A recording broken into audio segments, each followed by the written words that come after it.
Adam barajı yeni geçti. Gel. Buraya indirsinler abi.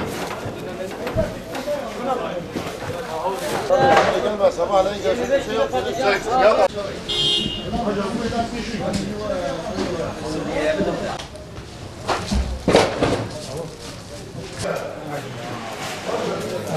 Şu an kurutmalık biberle patlıcanlar bulunmuyor. Sebebi bizim Sirtin Barajı olduktan sonra araziler hepsi baraj altında kaldı. Vatandaş da ekilecek arazi bulamıyor. Ekilen de çok nadir ekiyor. Nadir ekildiği için de Sirt memleketine kurutmalık patlıcan biber yetmiyor.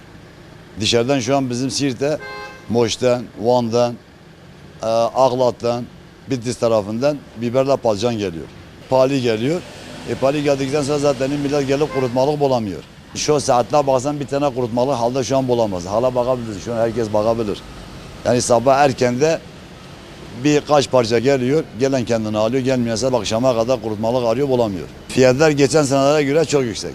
Yani bu Botan tarafı ekildiği zaman zaten Sirt'te her tarafa biz burada patlıcan geliyoruz. Mesela Bitlis'e, Muş'a, Van'a.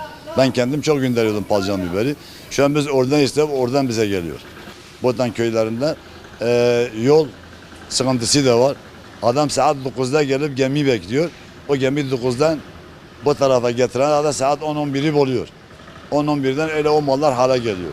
Eskide saat 3'te kendi arabasıyla herkes getirebiliyordu. Yol sorunu çözülse her şey olur. O zaman vatandaş rahat gidip gelir. Şimdi benim orada kendim arazilerim var. Ama ben şu an köyüme ulaşamıyorum. Niye yol gitmiyor bu köye? Şimdi binlerce böyle köyler var mesela diyelim ki. Adam ekiliş yapmak istiyor, yapamıyor. Ulaşım yok, ulaşım. Geçen sene burada bir torba patlıcan 18 bin liraydı, 24 kilo. Şimdi bir torbası 100 milyondur. Şimdi burada vatandaş geçip vatandaşa sorsanız ki deseniz ki kurutmalık patlıcan mı arıyorsun diyecek. Evet, var mı yok diyecek. Mal alıyoruz işte kurutmalık. Hani şu andaki enflasyona göre kurutmalık da yüksektir, domates de yüksektir. Ondan sonra millet alım gücü çok düşük. İnsanlarda para yok. Vallahi aldığımızı çöpe atıyoruz hemen sana. Nasıl söyleyeyim? Yani bozulup çöpe atıyoruz. Satılmıyor hani. Çok pahalı olduğu için mi artık insanlar alamadığı için mi? Hani bilmiyorum.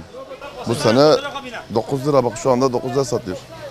Kilosunu ama şu anda 9 lira. Toptan o da. Geçen sene 50 lira aldığımız şu anda 150.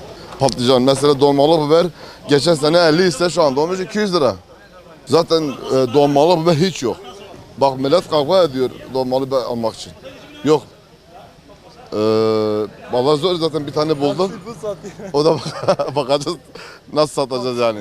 Hani güzel de değil, kaliteli değil. Geçen senenin yani yanından bile geçmiyor. 5 para etmiyor. Abi yerli üretim yok. Üretimden kaynaklanıyor. Yani üretim yok. Bu barajlardan dolayı gemiler herhalde saatlik mi çalışıyorlar? Öyle bir şey. O yüzden ulaşım çok zor.